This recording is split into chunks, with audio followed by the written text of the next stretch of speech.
शहरी बहू के महंगे वर्सेस गांव की बहू के सस्ते पकवान। आखिरकार मेरी पसंद की बहू आ ही गई। मेरे दोनों बेटों की शादी हो गई। अब मनीषा तेरा नंबर है। अरे पापा, मुझे अभी शादी नहीं करनी। अभी तो मैं अपनी दोनों भाभियों के साथ इस घर में रहना चाहती हूँ और उनके हाथ का टेस्टी टेस्टी पकवान खाऊंगी। हाँ, तो मेरी पसंद की बहू भी आई है जो शहर की है, खुले विचारों की है। मुझे नहीं लगता आपकी पसंद की गांव की बहू कुछ कर पाएगी। ये तो वक्त ही बताएगा अमृता। तब अमृता छोटी बहू का गृह प्रवेश करवा देती है।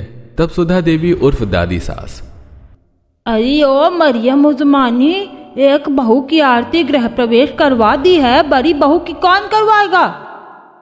माँ जी, मुझे तो इस गरीब बहू का गृह प्रवेश करवाने में कोई दिलचस्पी नहीं है। वैसे भी देखो मेरी शहरी बहू कितना सारा दहेज लेकर आई है, पर ये गांव की गवार क्या लेकर आई है? अच्छा, अब तू ऐसे दोनों बहू के बीच नाप तोल करके भेदभाव करेगी क्या? नागपाल, तू ही कुछ कह है। अमृता, माँ का कहना मान सकती हो ना। चलो चुपचाप चंचल बहू का भी गृह प्रवेश करो। हाँ हाँ, करती हूँ। तब सीने पर पत्थर रखकर अमृता अपनी बड़ी बहू का गृह प्रवेश करवा देती है। इसके बाद सब अपने अपने कमरे में जाकर शादी की थकावट को दूर करते हैं। अगले दिन गांव की बहू संस्कारी थी तो सूर्योदय से पहले ही उठकर घर की सफाई कर दी और नहा धोकर तुलसी में जल चढ़ाती है। ओम सुभद्राय नमः, ओम सुभद्राय नमः। पूजा तो हो गई, बाकी काम भी हो गया। अब पहली रसोई की तैयारी कर लेती हूँ। अच्छा अच्छा पकवान बना दूंगी। ये कहकर चंचल रसोई में खाना बनाने जाती है। इतने में बाकी लोग भी उठ जाते हैं। तब देवरानी, What is this माँ जी? मैं इस रसोई में अपनी पहली रसोई का खाना बनाऊंगी? नो वे। यहाँ पर तो कोई इलेक्ट्रॉनिक अप्लायंसेस भी नहीं है और ये किचन मॉडर्न भी नहीं है। प्लीज आप इसको थोड़ा रेनोवेट करवाइए। मेरी प्यारी बहू, तू चिंता मत कर। तुझे जैसी रसोई चाहिए वैसी रसोई बनवा देती हूँ मैं, लेकिन पैसे बहुत लगेंगे। निशान डार्लिंग, अब तुम ही कुछ करो। अरे ओके, मेरी सैलरी 5 लाख है। अपनी वाइफ के लिए मैं इतना तो करवा ही सकता हूँ। माँ, मैं दोनों भाभी के हाथ का पकवान खाने के लिए बहुत एक्साइटेड थी। अब ये काम तो कल ही खत्म हो पाएगा, तो क्या पहली रसोई कल होगी दोनों की? जब तक क्या खाएं? आज तू सबके लिए खाना बना दे, कल से तेरी दोनों भाभी करेंगी। ओहो, ये तो उल्टा ही हो गया। मुझे उनके हाथ का पकवान खाना था, अब सबसे पहले वो मेरे हाथ का पकवान खाएंगी। तब मनीषा सबके लिए चाय आलू टोस्ट बनाकर लाती है, जिसे खाकर दोनों भाभी खुश हो जाती हैं। वहीं दूसरी तरफ किचन को मॉडर्न किचन बनाने का काम चलता है, जो अगले दिन तक हो जाती है और शहरी बहू अपने लाई मॉडर्न इलेक्ट्रॉनिक अप्लायंसेस किचन में रख देती है। जैसे ही गांव की बहू रसोई में घुसती है, तब देवरानी, इस रसोई में कदम रखने की सोचना भी मत जेठानी जी। ये रसोई मेरे पति के पैसों से बनी है और तुम तो गांव की गवार हो, तो तुम्हें तो मिट्टी का चूल्हा ही भाता होगा, तो उस पर खाना बनाओ, ना कि मेरी रसोई में। लेकिन मानसी, रसोई तो यही है ना, मैं कहाँ बनाऊंगी? माँ जी प्लीज, आज से हम दोनों की रसोई अलग कर दीजिए। मैं इस गांव की बहू के साथ खाना नहीं बना सकती। इतना भी अहंकार सही नहीं होता मानसी बहू। अगर तुम इसके गांव की वजह से अपने साथ रसोई में नहीं रखना चाहती तो कोई बात नहीं। मनीषा, ऊपर के फ्लोर पर एक रसोई है ना, अपनी भाभी के साथ वहां तैयारी कर ले। और बहू, चूल्हा नहीं है, अगर तेरा दिल करे तो तुम मिट्टी का चूल्हा भी बना लेना। जी पापा जी। आते ही रंग दिखाती है, रसोई का बंटवारा हो गया। चलो कोई बात नहीं, बात तो पकवान पर आएगी कि किसके पकवान अच्छे बनते हैं। तब मनीषा ऊपर के फ्लोर पर जाकर सफाई करती है, पुराने मिट्टी के बर्तन निकालती है। वहीं चंचल बाहर से मिट्टी लाकर मिट्टी का चूल्हा बनाती है। उसके सूखने तक दाल चावल साफ कर लेती है, लौकी को घिस लेती है। वहीं अमीर बहू, अपनी मॉड्यूलर किचन में ऐसा खाना बनाऊंगी कि सब लोग मेरे हाथ के बने खाने की उंगली चाटते रह जाएंगे और उस गरीब गांव की बहू का खाना किसी को पसंद नहीं आएगा। कुछ महंगा सा बनाती हूँ। तब मानसी ब्लिंकिट से महंगे महंगे मोज़रेला चीज और पनीर, मोइतो, स्क्वैश मंगा लेती है और फिर अपनी पहली रसोई में एवं पिज्ज़ा बेक करती है। दूसरी तरफ कढ़ाई में चीज़ बॉल्स बनाती है और पनीर कटलेट बनाती है। वहीं गांव की बहू गांव की देसी तरीके से दाल बनाकर घी का तड़का लगाती है, चावल और लौकी की सब्जी और रायता बना लेती है। कुछ ही देर में दोनों बहू खाना पेश करती हैं। तब टेबल पर रखे पकवान की खुशबू से सब खुश हो जाते हैं। लगता है दोनों बहू ने दिल से खाना बनाया है, खुशबू बहुत आ रही है। पहले बड़ी बहू का चखते हैं। आहा, दाल चावल, लौकी का रायता और लौकी की भुजिया, वाह वाह वाह, मजा आ गया, कितना स्वादिष्ट बना है। इस गांव की बहू ने कितना सस्ता खाना बनाया है। क्या तुझे पकवान बनाने नहीं आते? पकवान के नाम पर दाल चावल रायता बना दी। और कौन खाता है लौकी? मेरी बहू को देख, शहरी भोजन बनाया है, महंगा भी लग रहा है, जैसे पिज्जा चीज सैंडविच। और बहू, ये गिलास में क्या है? माँ जी, इसे मोइतो ड्रिंक कहते हैं। वाह भाभी, मुझे तो आप दोनों भाभी के हाथ का खाना देखने में भी अच्छा लग रहा है। जल्दी जल्दी खा लेती हूँ। वाह, दाल चावल लौकी की भुजिया आदत है, और पिज्जा बर्गर सैंडविच मोइतो शौक है। और मनीषा बेटा, शौक के लिए अपनी आदत कौन छोड़ता है। वाह, गांव का देसी खाना खाकर दिल खुश हो गया। और बहू, ये पिज्जा सैंडविच मुझे पसंद नहीं है और इतना खास भी नहीं बना, पर कोशिश अच्छी थी। मुझे तो अपनी बहू के हाथ का खाना बहुत अच्छा लगा, और ये ड्रिंक भी अच्छी है, नींबू वाली। मोहितो बोलते हैं माँ। वैसे मानसी, तुमने कितने रुपए का सामान मंगाया है? अब खाना अच्छा बनाना था, इसके लिए तो मुझे हिसाब लोग 2000 का सामान आया था। ये चीज महंगी है। अरे मोरी मैया, 2000 का तूने सुबह का खाना बना दिया। इसमें तो इतना स्वाद भी नहीं है। देख, तेरी जेठानी ने कितना मामूली खाना बनाया, फिर भी स्वाद है। खैर, जो भी हो, बड़ी बहू के हाथ का खाना खाकर मेरा पेट और मन दोनों भर गया। मुझे तो दाल चावल अच्छे लगे, और ये लौकी का रायता और दे दो चंचल। जी लीजिए ना। सब लोग साथ बैठकर खाना खाते हैं, और देवरानी भी अपने बनाए पिज्जा सैंडविच का स्वाद लेती है। शाम को बारिश जैसा मौसम हो जाता है, तब ससुर, अरे चंचल बहू, ओ चंचल बहू, जरा यहां आना बेटा। ये लो 100 रुपए। पर क्यों पापा जी? अरे बहू, मैंने थोड़ी देर पहले फ्रिज देखा, उसमें कोई सब्जी नहीं है, और मौसम सुहाना हो रहा है। बारिश आने से पहले कुछ सब्जियां लिया और पकौड़े बनाकर खिला दे। इतनी सी बात पापा जी, इसके लिए 100 रुपए की नहीं, सिर्फ 50 रुपए की जरूरत है। 50 रुपए में मैं 3 तरह की सब्जी ले आऊंगी। अच्छा बहू, वैसे तू बहुत समझदार है, सस्ते में बढ़िया खिलाना जानती है। अच्छा, तो पापा जी का कुछ अच्छा खाने का मन है, तो मैं अभी बाहर से कुछ अच्छा सा खरीद के लाती हूँ, जिसे खाकर पापा जी खुश हो जाएंगे, और महंगा लेकर आऊंगी, इसकी तरह सस्ता नहीं। तब चंचल बाहर जाती है तो तेज आंधी चलने लगती है, जिससे वो घूंघट करके सब्जी वाले तक पहुंचती है, और 10-10 रुपए की बार्गेनिंग करके 3 सब्जी ले लेती है, और बाकी 20 रुपए से बेसन ले आती है। वहीं मानसी भी डी मॉल से महंगे पास्ता, नूडल्स, मेयोनीज, क्रीम, मसाले ले आती है, और फिर नीचे की रसोई में शहरी बहू नूडल्स और मंचूरियन बनाती है। वहीं ऊपर की रसोई में चंचल पालक, प्याज, भरवा टमाटर के पकौड़े बना देती है, और दोनों एक साथ नागपाल के सामने अपना पकवान लेकर पहुंचती हैं। पापा जी खाकर देखिए। अरे मानसी बहू, तुम भी कुछ बनाकर लाई हो, चलो अच्छी बात है, खा लेते हैं।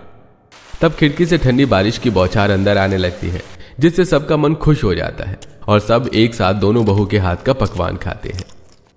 अरे वाह वाह वाह, पकौड़े देखकर इतना मन कर गया कि मेरा तो मुंह ही जल गया। बहू, बहुत स्वादिष्ट पकौड़े बनाए हैं।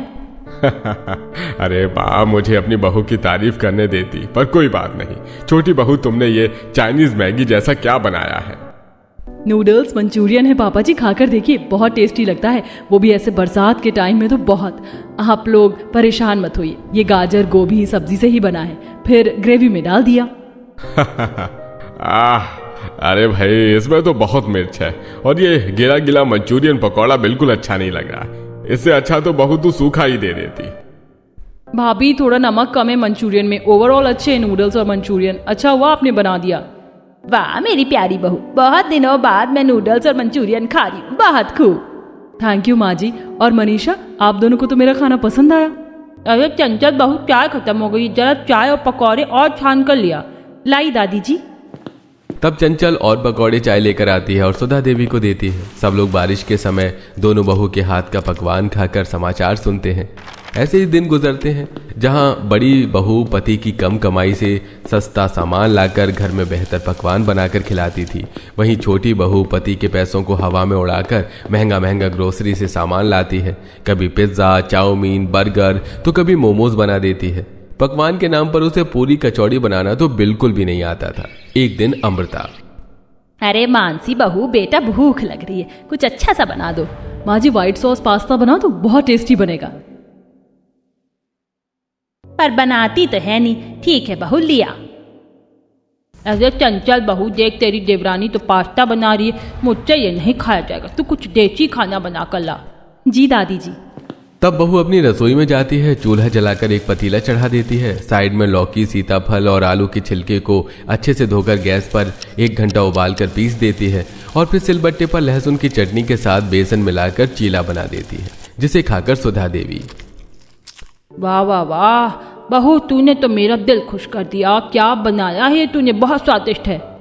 अरे माँ, आप अकेले अकेले मेरे बहू के हाथ का कौन सा पकवान खा रहे हो? मुझे भी तो खिलाओ। माँ जी आप भी चख लीजिए।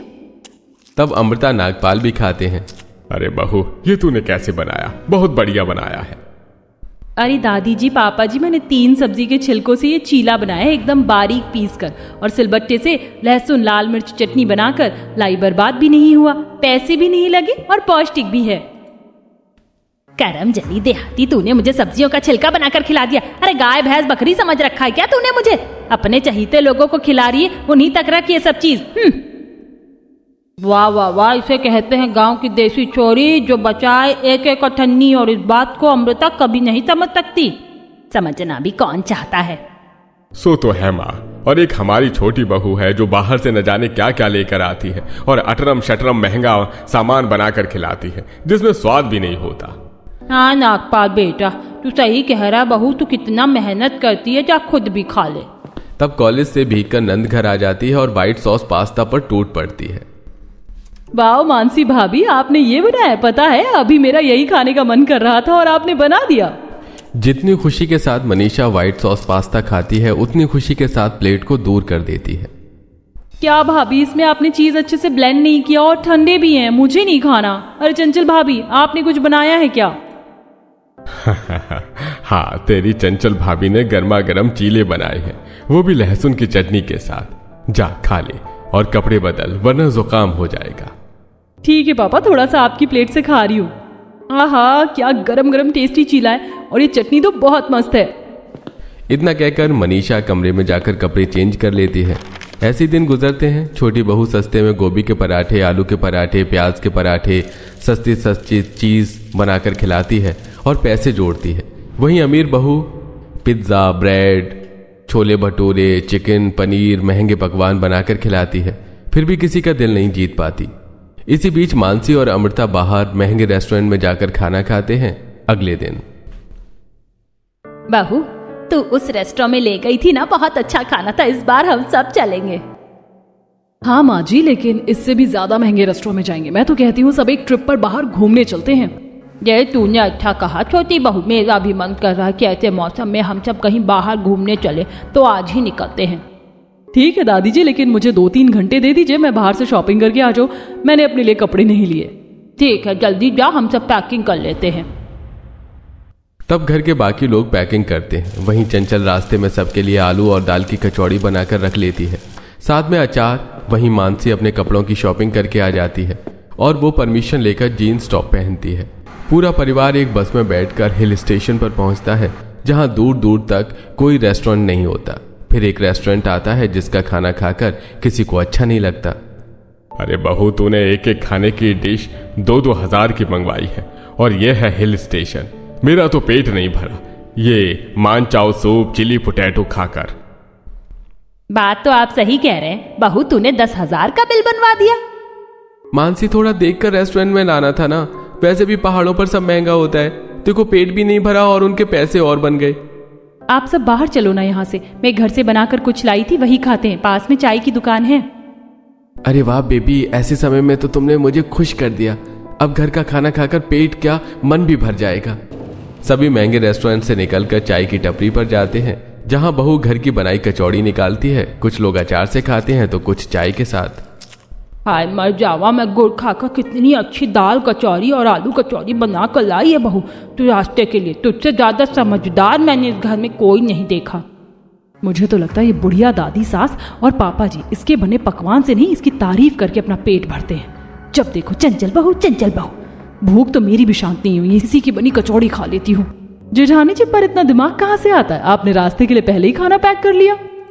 जाहिर सी बात है मानसी, बाहर जा रहे हैं, अब जरूरी तो नहीं है ना बाहर का खाना अच्छा मिले, इसलिए थोड़ा बना ही लिया था मैंने। कुछ भी कहो, दिमाग तो है इस गांव की गवार में, और एक मेरी बहू है। सब लोग खाकर आसपास का होटल लेते हैं। एक दिन रुककर हिल स्टेशन घूमते हैं, फोटो खिंचवाते हैं और अगले दिन जब कार से जाते हैं तब चंचल गाड़ी से बाहर देखकर, अरे पापा जी, ये तो रामपुर गांव है ना जहाँ से हम निकल रहे हैं। यहाँ मेरा मायका है, मेरा गांव। क्या हम थोड़ी देर रुककर यहाँ से चल सकते हैं? मैं आपको अपने खेत भी दिखाऊंगी। ठीक है बहू, अगर तेरा इतना ही मन है तो हम तेरे गांव चलते हैं। अरे आपका दिमाग खराब है क्या? घर चलो सीधा, वैसे ही बहुत थकान है। अरे तो बहू के मायके चलते हैं ना, वहीं पर अपनी थोड़ी थकान मिटा लियो, बहू के घर वालों से भी मिल लेंगे। ओह गॉड, इस गांव की गर्मी में कैसे रहूंगी? गर्मी कैसी मानसी, मौसम तो ठंडा है मानसून का। ड्राइवर, रामपुर गांव की तरफ ले चलो। तभी ड्राइवर रामपुर गांव के अंदर ले चलता है, जहां बहू अपने गांव के खेत दिखाते हुए ले चलती है और फिर उनके गरीब झोपड़ी में आ जाते हैं, जहां चंचल के माता पिता बहुत अच्छे से उसके ससुराल वालों का आदर सत्कार करते हैं, बढ़िया बढ़िया चूल्हे का खाना खिलाकर विदा कर देते हैं। गाड़ी को चलते चलते 4 घंटे हो जाते हैं। रात होने को आती है। पास में छोटा ढाबा होता है तो चंचल रुकवा देती है।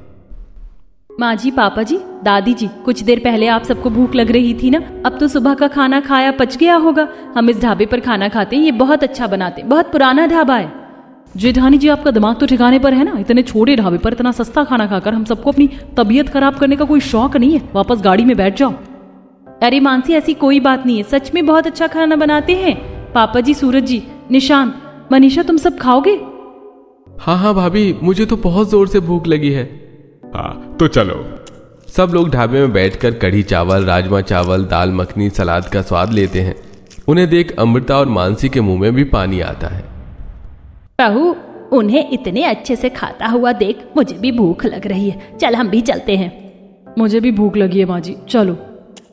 तब दोनों बहू और सास ढाबे का खाना खाकर खुश हो जाती हैं। अरे वाह जेठानी जी, मानना पड़ेगा, इतना सस्ता खाना अच्छा भी हो सकता है, पता नहीं था। एक बात कहूंगा, जहां तू रेस्टोरेंट में ले गई थी वो था ऊंची दुकान, फीकी पकवान, लेकिन गरीब इंसान बहुत मेहनत और प्यार से खाना बनाता है और 4 पैसों में ही खुश हो जाता है। हाँ ये तो है पापा। फिर खाना खाकर सब लोग घर लौट जाते हैं। 2 दिन बाद नागपाल अपनी पत्नी के साथ गार्डन में बैडमिंटन खेल रहा था कि अचानक से उसे दिल की तरफ दर्द होता है। सभी लोग उसे फौरन अस्पताल ले जाते हैं, जहां डॉक्टर चेकअप करके कहता है, देखिए उन्हें पहले हार्ट अटैक आया है, ऑपरेशन करना पड़ेगा, 80,000 जमा करा दीजिए, नहीं तो।